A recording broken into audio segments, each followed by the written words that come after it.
I found out my boyfriend had been cheating on me with some girl for 2 years, so I hit up her fiancé to get revenge on them, but he got me pregnant. I, 26F, just found out I'm pregnant after having revenge love making with a fiancé, 35M, of the girl, 30F, who my ex-boyfriend, 32M, cheated on me with for 2 years. My ex and I met when I was 20 but were only friends until we started dating 2.5 years ago. I found out last year that my ex had been cheating on me for basically our whole relationship with a girl he met through a mutual friend. I broke things off after I found out and told the girl's fiancé about their affair. He ended up breaking off their engagement after he found out, and she seemed nonchalant about it until she realized that my ex's money wasn't actually his. My grandma left me a lot after she passed back in 2019, and my ex had been flaunting around the things I'd gifted him throughout our relationship to her, even going as far as to claim that the house and antique car my grandpa left for me and his will were my ex's. It's not something I'm proud of now that I think back to it, but I did allow my ex to walk all over me for the first month or two after I broke things off because I missed him so much. I gave him money and tried to make things work but would always get reprimanded by my parents and friends when I'd run to them crying after he ghosted me for her. I didn't officially give him up until the girl's ex-fiancé messaged me and told me that she was rubbing it in some of their old friends' faces about how pathetic I was and how desperate I was for my ex who didn't even give a damn about me. I was really upset and asked him if he'd be willing to meet up with me because I knew that if I talked to my parents or friends about this, then they'd just lecture me even more. He agreed and the two of us met up at a random food cart place. We ended up spending most of the day just exploring and talking about how we were doing. He'd also confided in me about his relationship with his ex. They'd known each other for 10 years and they'd liked each other for most of the time they were friends, but he wasn't looking for a relationship because he was focusing on school. He had decided to give them a chance after she'd driven over 12 hours overnight to him because they talked on the phone, and he said he was feeling under the weather and was stressed from how vigorous his residency schedule was. She'd dropped everything to take care of him, helped clean his place, and made him some home-cooked meals after finding out that he was surviving off of vending machine snacks and instant coffee. He told me in detail about how he'd never felt so loved and cared for, how after she'd done that for him, he decided that she was the one, that if this wasn't love, then love wasn't real. Finding out that she was cheating for the last 2 years made everything click into place. She'd been pushing off getting married, telling all her friends that she was having doubts about him. He'd been trying to convince her into going to couples counseling when I broke the news to him that she was sleeping with my ex. I felt like a monster, hearing their love story and then realizing that they didn't get their happy ending because of my ex, and I really messed with my head. We continued to talk from time to time, checking in on each other and meeting up for a quick bite every now and then. We lost contact after the girl my ex cheated on me with somehow convinced him to take her back. I became slightly depressed after he cut me off, explaining to me that he was still in love with her and wanted to work things out, which meant a clean slate. I found out through some internet snooping that my ex cheated on her too, which was why she went back to her ex-fiancé. A few months passed and things went back to semi-normal. I started getting therapy and was about ready to put myself back out there to try out the dating pool again when around New Year's I got a call from the guy. He was crying and asking if I was available to talk. I of course said yes and out of concern met up with him at his place. He broke down to me and told me about how he'd found her and my ex in his mom's guest bedroom during Christmas, when she'd snuck him in for a quickie during his family's busy holiday party. All hell broke loose when he found them in the guest bedroom after spending 20 minutes looking for her everywhere. We drank a bit and ended up making love. He apologized and told me that it was a mistake and he wasn't in his right mind, that he just wanted revenge lovemaking but it didn't make him feel any better after. I tried to message him platonically a few times after to see if he was alright but he blocked me, so I dropped it and went on with my therapy and life. I went in last week to check with my doctor since I'd been getting bad cramps and to get a new prescription refill for my birth control that I use to help with my PCOS. I had to do a usual test to double check for the possibility if I was pregnant and was very surprised when it came back positive. I have been sitting on this new knowledge and have been contemplating on if I should tell him, not tell him, or if I should even keep the pregnancy. My doctor did inform me that since I am still in the earlier stages I am still at a big risk of having a miscarriage, so I don't know if I should even be worrying at all about all of this since there is a chance that I could lose it, and then it'd just seem like I was trying to grab at his attention or something, especially after he'd made it clear to me that he wasn't comfortable talking to me anymore after we slept together. I haven't told anyone and have been going crazy because I don't know what to do. Update, 1 year and 3 months later, a lot has happened since my original post. I know a lot of people were against this, but I went through with the pregnancy and I am forever thankful for my beautiful baby. I had originally planned to get an abortion, but I found myself unable to go through with the appointment. I am pro-choice and always will be. Just because I chose to keep my baby doesn't mean another woman should be forced to keep a pregnancy they do not wish to continue. Everyone has a right to their own bodies. My parents were very upset with me and my whole family disowned me. I listened to what some of you said about letting the father know. We'll be referring to him as Dave. After many failed attempts to reach out to him I decided to go in person. Dave was not happy when I showed up at his place but when I told him why, he agreed to talk with me.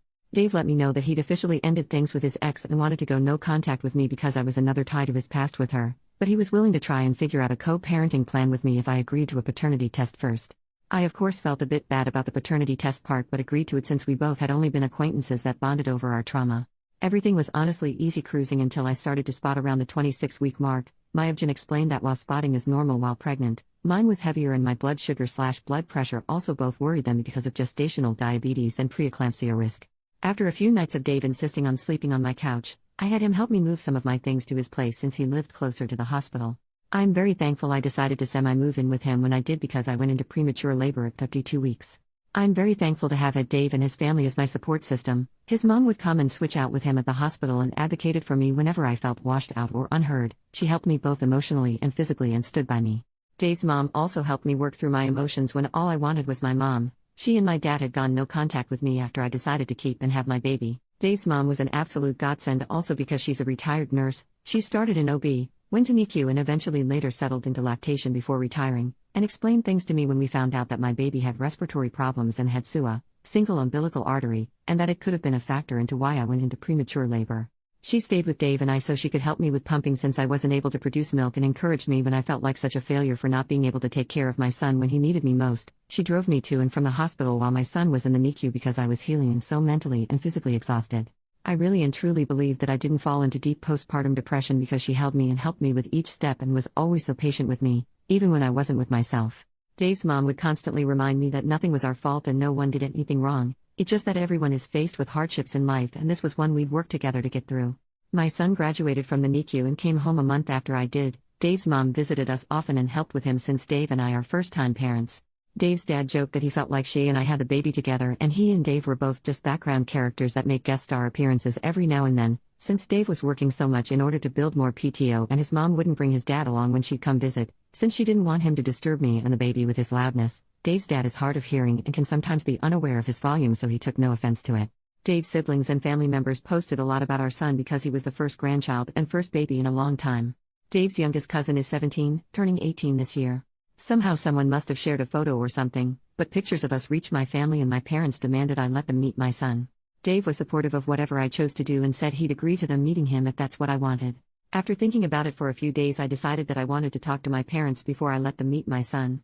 When we met up to talk, my parents were offended that I didn't bring my son with us and left him with Dave's parents. They said some really hurtful things and then my dad started to question on when Dave was going to ask him for permission for us to get married since we didn't already have a shotgun wedding while I was pregnant. I was okay with them insulting me since I'd grown up with it and was used to it, but once my parents put their target on Dave and his family I became upset and decided it was time for us to leave. My parents did try to petition for legal visitation rights. Honestly, before this whole ordeal, I did not even know that grandparents' rights existed, but were denied because my son is still very young and because both Dave and I are very much on good terms, are living in the same household, and they couldn't find or prove that there was any danger to our son's well-being. My family did try to reach out to us and claim that we were horrible people for denying my parents their grandchild, but no one ever seemed to be able to make a peep when Dave's family would defend us and point out that my family had been the one to disown me and that no one cared to see if I was okay until after I had the baby and everything was handled. Dave's mom and my mom got in a verbal, almost physical, altercation after my mom had made false reports to CPS and called the police to do multiple welfare checks on us. My mom was given a warning by the police for harassing us after one specific incident where she threw a tantrum and caused a scene when the police found nothing wrong in the welfare check, and refused to listen to her demands to have my son temporarily taken away from us and put in her custody for his safety.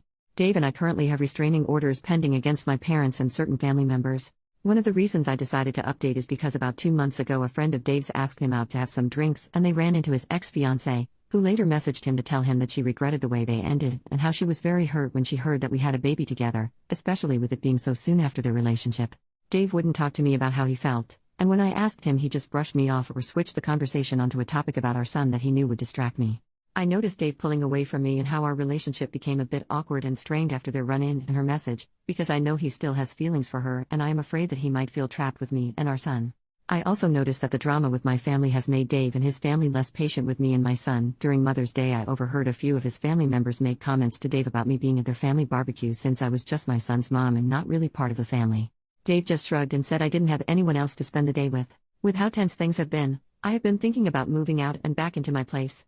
I stayed with Dave at his place after I gave birth, but now that our son is slightly older and I am healed, I want to give Dave back some space so that he can start dating again if he wants to and to give him back some more bachelor time when I have our son. I want to find a way to approach me moving out and us making a co-parenting plan without making things more awkward or possibly ruining the relationship I have with Dave and his parents. I don't want them to feel like I'm not grateful or anything, but I do want to go back to work and get my life back on track so that I can provide my portion of needs for my son and not want to depend on his family for more than appropriate. OP makes a new post, 4 days later. Maybe I'm overthinking things.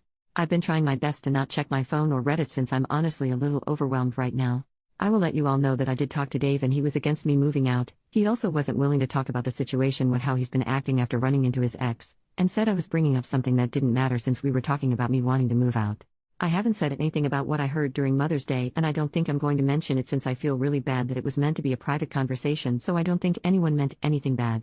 During our conversation, Dave let me know that maybe I'm just overthinking or overreacting and that I shouldn't make big decisions like moving out. He also talked about how because our son is a preemie, he'd prefer if one of us was a stay-at-home parent until he turned 2 or 3 years old so he could catch up with his peers, and then once he started pre-K, then we could go back to work again. But I feel like he's been trying to avoid me since the conversation, but I could also be overthinking like he said. But after reading some comments, I do feel like I'm valid in the way I feel, but I am also not sure anymore. I want to do what's best for my son. I know people already think I'm so dumb and that I shouldn't have had him, but I am trying to be better for my son. I feel like he's my only family left and I really want to try to do what's best for him. Second update, 9 months after last update and 2 years after original post. I don't think anyone really cares for this update, but I'm going to put it here for anyone who may want to know. After the last time I posted, things were a bit awkward and tense between Dave and I for a few weeks until Father's Day. I honestly didn't feel comfortable going to his aunt's house for their family gathering because of the conversation I'd overheard during Mother's Day, but I went because it was Dave's first Father's Day after we'd had our son the previous year. I initially didn't want to bring up the topic because it was supposed to be a good day, but Dave was actually the one who brought up the topic after we'd returned from his aunt's house. Dave confessed about the Mother's Day conversation with his cousins and said they grilled him during Father's Day as well because he brought me with him to their aunt's house. Dave apologized for making me worry and for not standing up for me when his family said things about me behind my back, but told me that he honestly didn't want me to move out and for us to split our son's custody, especially because it was comforting to know that he was going to be coming home to the both of us after spending a long day at work. I told him I didn't want to ruin the day and we could talk about things the next day, but Dave was adamant on us clearing the air because he was tired of how uncomfortable things were between us. Ironically, Dave told me he was afraid of me feeling trapped with him, especially after seeing how traumatizing it was for me to go into premature labor, deal with our son in the NICU/being separated from him, and me healing postpartum. Dave also said he felt worse about everything after seeing how my family treated me and then how some members of his own family held it against me. He told me that although he himself didn't mean to do this in any way, he felt like I was trapped and isolated with only him for me to depend on. He made sure to make it crystal clear that while he would want for us to try and work towards a relationship to see where things go, he also doesn't want me to feel pressured or that I have to stay with him if I am not happy or don't want to. He agreed that he would rather us be on good terms for our son's sake, and if that means us having a friendship-like relationship with mutual respect for one another, then he is okay with it as well. We talked for a while about everything and cleared the air of any questions. Dave let me know that he genuinely didn't feel anything for his ex-fiancée and that the reason for him becoming distant had nothing to do with me, and was because he'd had a life crisis when he thought about how different his life was compared to how he'd wanted and thought it would be like. Dave and I came to an understanding that my son and I would continue to stay with Dave and I would get a part-time job to slowly ease my way back into working. Things were rocky and a little odd to navigate at first, but Dave's parents helped us a lot with our son when I started job hunting and got a part-time position working at a local bank branch nearby Dave's place. Dave and I slowly started to explore our relationship to see where things would go between us. It was weird for the both of us because of how we'd met and started out, but within 3 to 4 months things got much better. I moved my things from our son's room into Dave's. Our son had a hard time initially when Dave and I began to show more affection, hugging and quick innocent kisses, with one another because he had a bit of jealousy at how close we were since he was used to us only showering our affections onto him and not each other, but he's gotten used to it now. Dave's family has said in a playful joking manner that we should give our son a sibling to play and grow up with since no one else from Dave's family has kids, but I try to avoid the conversation of when we'll have more kids. I took some of your advice and I joined Mommy and Me groups so my son does have some playmates his age, but I do sometimes find myself feeling guilty for how lonely he may be when it's just him and us at home. This past Valentine's, while in the heat of the moment, Dave did make a few comments about wanting to get me pregnant again, but when I mentioned and clarified with him afterwards he said it was just him being really into it at the moment. Dave and I have previously had a conversation and agreed that because of my PCOS and how unbalanced my hormones are, I wouldn't go back onto birth control because of how I've been feeling much better after the birth of our son, so we are using the calendar method as contraceptive for my end, but I have tried asking Dave if he'd be willing to use rubbers, and he's made it clear that he doesn't like them and it's completely off the table for him because he doesn't like the feeling of being constricted in latex. I know he's clean and so am I, but we've had 2 previous pregnancy scares. There are times when Dave forgets to pull out, but he's assured me that if we get pregnant again then it wouldn't change anything except that we'd have another baby and I might have to quit my job and stay home again, but I know I'm not ready for that yet. Our son is only just turning 2 later this year and it's already so hard juggling just one child with our schedules and jobs. I don't know how we'd manage with 2 kids. Dave and I are in a wonderful place right now in our life and relationships, so I don't want to keep bringing up contraceptives or anything because I don't want to ruin the peace. I've been contemplating possibly going back onto the pill or looking into other options I could use, but I'm scared to put my body through a whirlwind of hormones and put a toll on my mental health again. If anyone has any suggestions, please let me know.